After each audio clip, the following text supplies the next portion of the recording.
나름대로 보험금을 노린 범죄도 그 건도 있으시죠? 참 저도 참 답답하고 지금도 돌이켜 보면 이제 과연 아찔한 사건인데요. 2006년도쯤에 피해자가 아버지예요.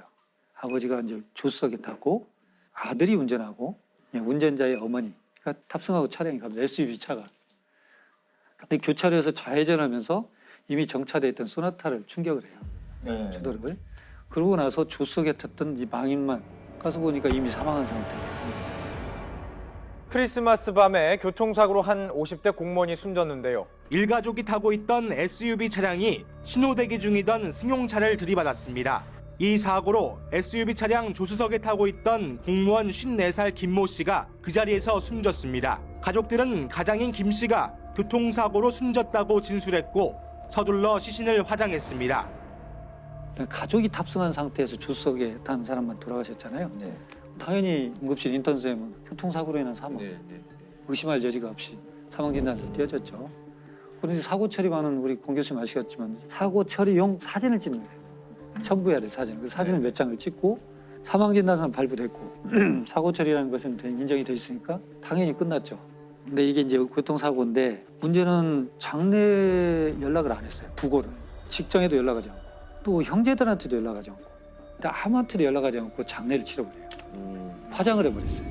그러고 나니까 이게 좀 이상한데 가족들은 수사를 요청을 해도 시신도 없고 사진만 있고 그러니까 이게 자꾸 안 풀리던 사건이 있었어요. 그리고 또 수사를 계속 진행하다 보니까 참 독특한 게 밝혀져요. 정차돼 있던 차 있었죠. 피해 차량. 그 운전자가 망인의 부인과 내연관이에요. 그 사람은 자백을 합니다. 실은 내가 이렇게 해서 서 있으면 어디에 몇 시에 돼 있으면 와서 이렇게 해서 교통사고 보상금 2001년도부터 한 14개 정도 들어놨거든요. 14개. 7억여 원 정도 수령을 하는데 내가 좀 나누겠다라고 내가 그때 나왔다. 이게 자백을 합니다. 근데 어떻게 죽였는지 난 모른다. 그건 들은 바가 없다. 그래서 법정에서 밝힐 수가 없죠. 그래서 결국 보험 사기로만 1심에서는 정리가 돼요. 아들은 보험금 수령하자마자 외국으로 갔어요. 기소 중지가 되고 그 부인은 보험 사기로 5년형 또 공범인 내연하면 1년 징역 살고 경찰은 이제 단순 보험 사기뿐만 아니라 살인 사건으로 이제 중점을 두고 증거에 대한 계속 추적을 했습니다. 왜냐하면 그때 탔던 SUV 차량 충돌 과정에도 에어백이 터지지 않았어요. 또 하나는 그때 교통사고 분석을 해보니까 시속 약 40km 미만으로 가고 있었던 속도이기 때문에 탁순자가 사망할 수 있다 이렇게 생각할 수가 없는 상태거든요. 근데 지금 2008년도에 저한테 이제 자문 의뢰가 됐죠. 근데 시신이 없구나 그러면 할 수가 없어요. 제 입장에 참 어렵다. 사건 계획을 다시 한번 들어봤어요. 네. 그래서 보니까 그렇게 했는데 사진상 보면 전방 유리창이 2군데가 깨져 있어요. 거기에 2군데가 충돌돼 있으면 누군가가 2번 부딪혀야 되거나 또는 조수석이니까 뒷좌석에 탔던 부인이 부딪히거나 네네. 부인과 운전자인 아들은 아주 정상이거든요. 네. 근데 이게 좀 이상하다. 근데 시신 장례식장에서 찍은 사진이거든요. 지금 교통사고 처리반이. 근데 딱 뒷면을 보는데 시반이 형성이 잘 돼 있어요. 시반이라는 게 그 피가 이제 고여가지고 그럼 피부 결국은 밑에 우리가 사망했다 그러면 심장이 멈추는 거거든요. 네네. 심장이 멈추면 혈액이 돌아다닐 힘을 잃어요. 그럼 이건 맥체이기 때문에 중력이 작용하는 방향으로 그대로 이동을 해요. 그냥 시간이 걸립니다. 어느 정도 자리를 잡으면 색깔이 나타나기 시작해요. 네네. 근데 이 사람은 앉아있는 상태에서 사고가 났고 응급실 가서 계속 실려가면서 등 뒤로 이동할 수 있겠죠. 근데 시반이 사망한 지 1시간 반 만에 그렇게 형성될 수가 없어요. 조수석에 타기 전에 이미 누워있는 상태에서 시반이 형성됐어야 돼요. 사망 시간을 그 훨씬 전으로 봐야 돼요. 그래서 2심에서는 이게 이제 무기징역이 되죠. 그리고 이제 살인 혐의가 돼서 외국에 나와 있던 아들은 민터폴로 체포가 돼서 들어왔죠. 일단 둘 다 이제 무기징역. 단순 교통사고 같았지만 망자의 부인과 아들이 범인으로 지목됐습니다. 김 씨 앞으로 14개의 보험이 가입돼 있었고 피해 차량 주인이 숨진 김 씨 부인의 내연남인 것도 의문이었습니다. 재판부 역시 김 씨가 살해된 상태로 사고를 당했다고 판단했고 김 씨의 부인과 아들에게 각각 무기징역을 선고했습니다.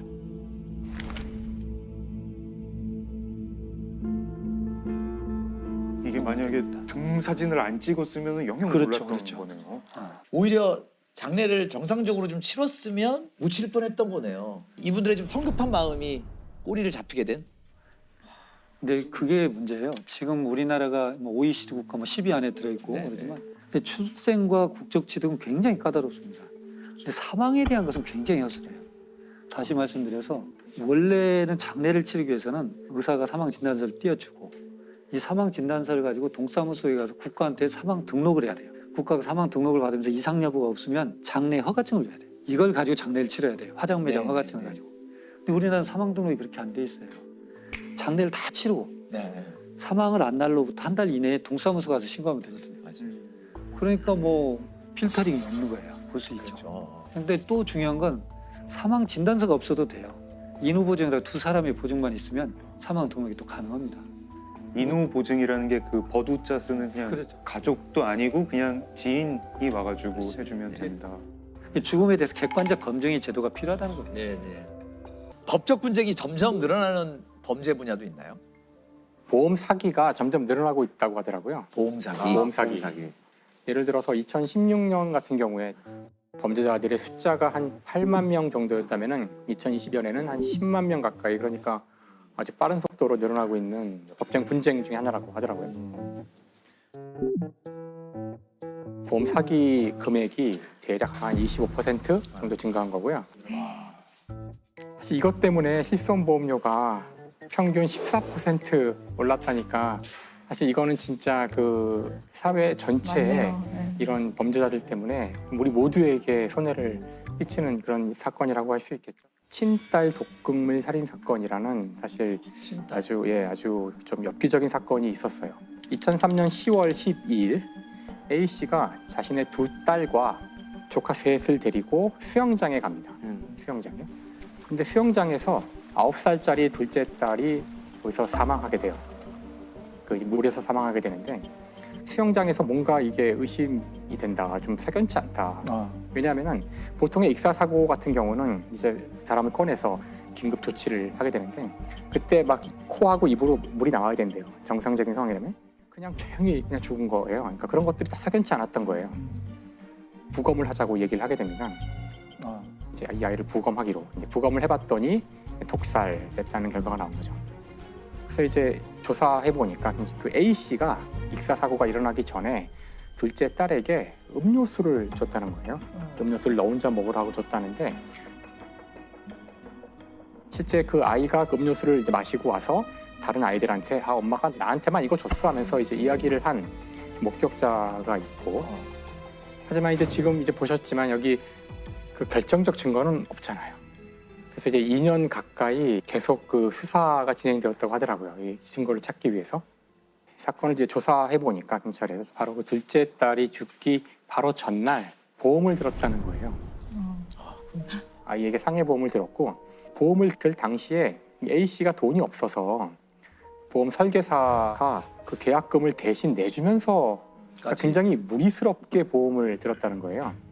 그리고 특히나 그 이 수영장은 사망 사고가 있었을 경우에 1억 원을 보상한다는 그걸 이제 내걸었다고 하는데 좀 특별한 상황이죠. 알고 이제 아마 했을 것 같고요. 더더군다나 이제 수상한 것은 A 씨가 이제 진술서를 쓰게 되는데 좀 이게 이상하다는 거예요. 네. 진술서를 보면은 이건 믿기 어려운 그런 것들이 많이 있기 때문에 아마 프로파일링 했겠죠. 그랬더니 좀 이게 이상하다는 거예요. 그 엄마 같은 경우에는 경찰에 잡혀와서 이제 진술서를 쓰게 되는데요. 아주 여러 가지 문제점들이 많이 발견이 됩니다. 그 시간에 무슨 일이 있었는가를 쓰라고 했더니 그 진술서를 보면 누구한테 전화를 걸어가지고 우리의 누구누구가 사고를 당해 위급하다, 도와달라라는 전화를 했다라고 써놨는데 이 위급하다라는 말을 처음에는 위독하다라고 썼어요. 그걸 지우고 위급하다로 바꿨었어요. 근데 이런 흔적들도 당시에 이 진실을 분석하던 프로파일러들이 포착을 해내서 제공이 됐고 두 번째로는 이제 뇌파를 이용한 이 사람의 진술이 맞는지를 검토하는 방법들이 있는데요.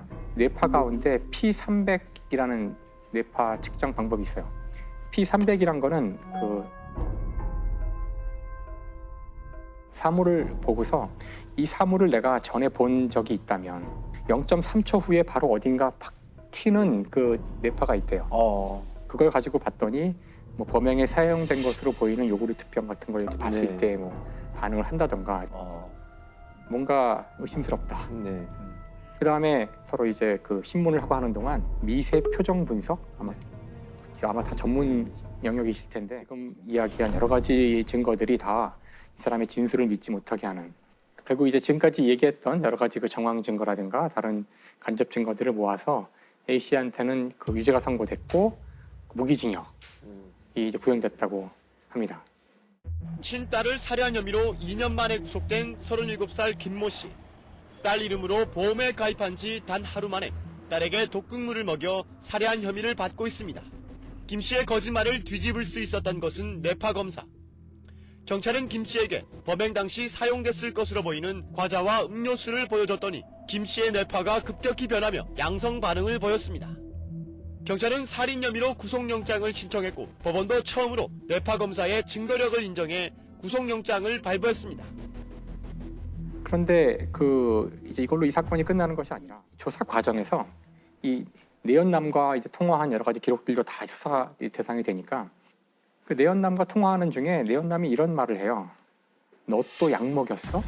뭐 이런 이걸 변명을 할 수가 있겠지만 뭔가 이제 석연치 않은 거예요. 그렇죠. 그래서 이제 그 다른 범죄가 더 있을지도 모른다는 이제 의심이 들어서 이 A 씨의 주변을 이제 쭉 조사하다 보니 좀 이제 끔찍하다면 끔찍할 어떤 그 정황들이 나오기 시작하는 거예요. 그리고 이 A 씨의 남편이 2년 전에 죽었는데 이제 거기에도 이제 의혹이 있다고 알려져 있어요. 이 남편과 이 A 씨가 다른 집에 가서 김치를 담궈주는데 도와주러 갔대요. 김치도 먹고 보통 굴도 같이 먹잖아요. 네. 김치 담글 때.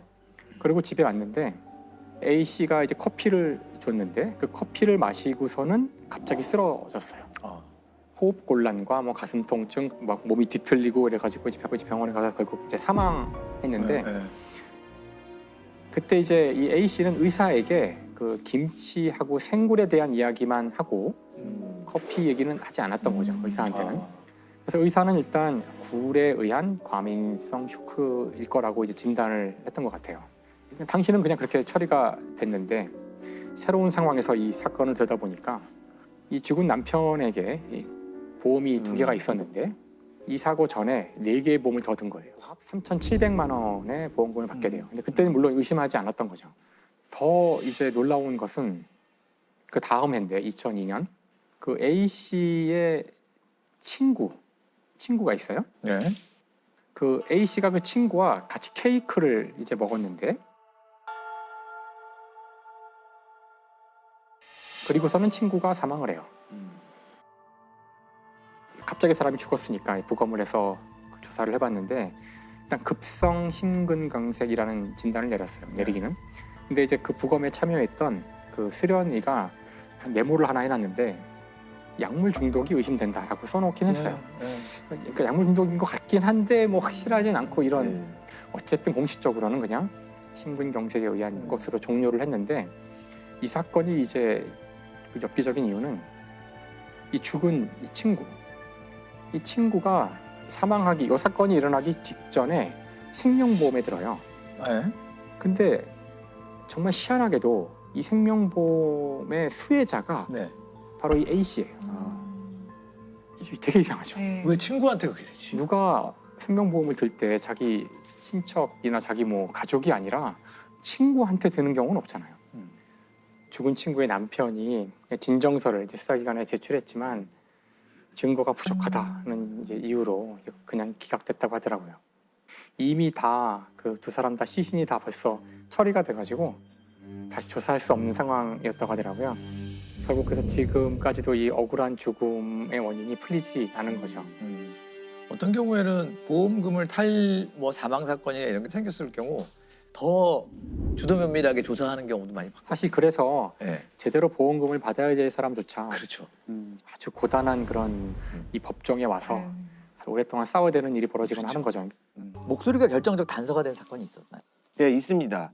이거는 2011년 서울 강서에서 발생한 사건인데요. 뭐 무속인 보험 사기 사건으로 아마 알고 계시는 분들이 많이 있습니다.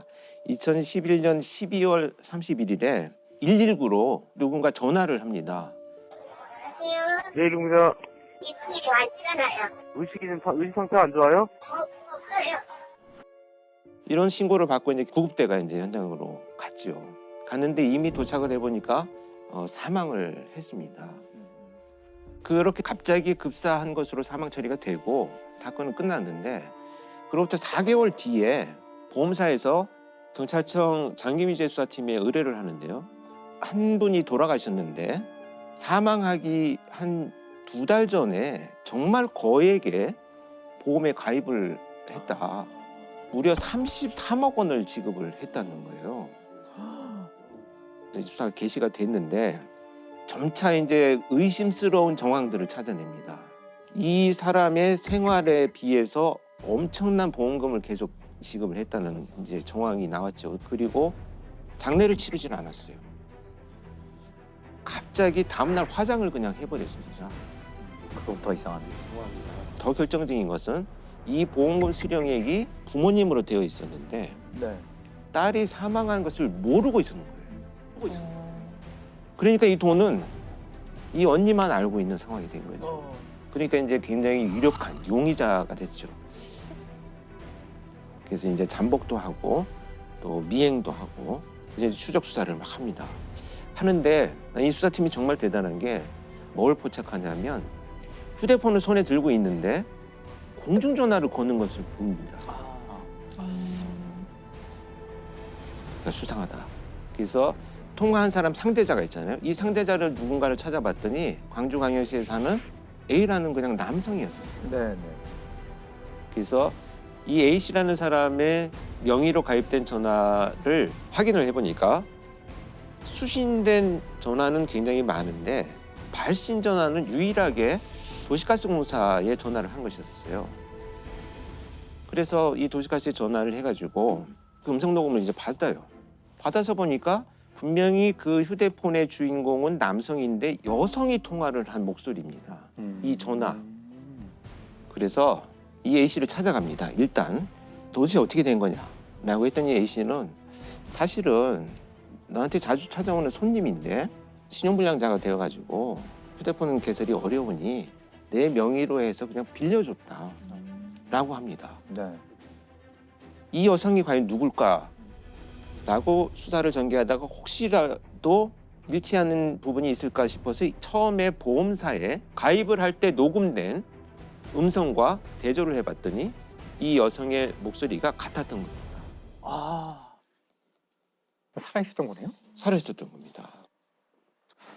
그러니까 이 사건의 내막은 보험금을 수령하기 위해서 자기 명의로 보험을 수억 원을 들어놓고 네. 아무도 찾지 않을 노숙을 하는 체격과 나이와 이런 것이 비슷한 여성을 네. 우리 집에서 일을 허드렛 일을 좀 해달라라고 유인을 해서 살해합니다. 네.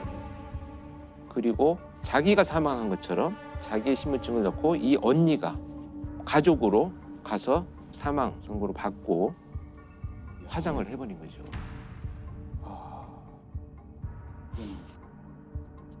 경찰이 이 아파트에서 붙잡은 여성은 지난해 12월 사망한 것으로 신고된 무속인 44살 안모 씨. 안 씨는 부동산에 투자했다가 큰 손해를 입자 보험 사기를 모의했습니다.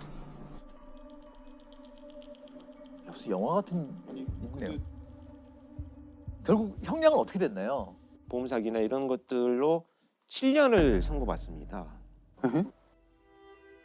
여성을 유인한 것은 인정을 합니다. 그리고 범행을 저질렀다라고 하는 것까지는 정황상으로 인정을 하는데 살인이 인정이 안 됐죠 아마? 왜냐하면 가장 중요한 지금 시신이 발견되지 않았기 때문에 끝까지 본인은 법정에서 부인을 하고요.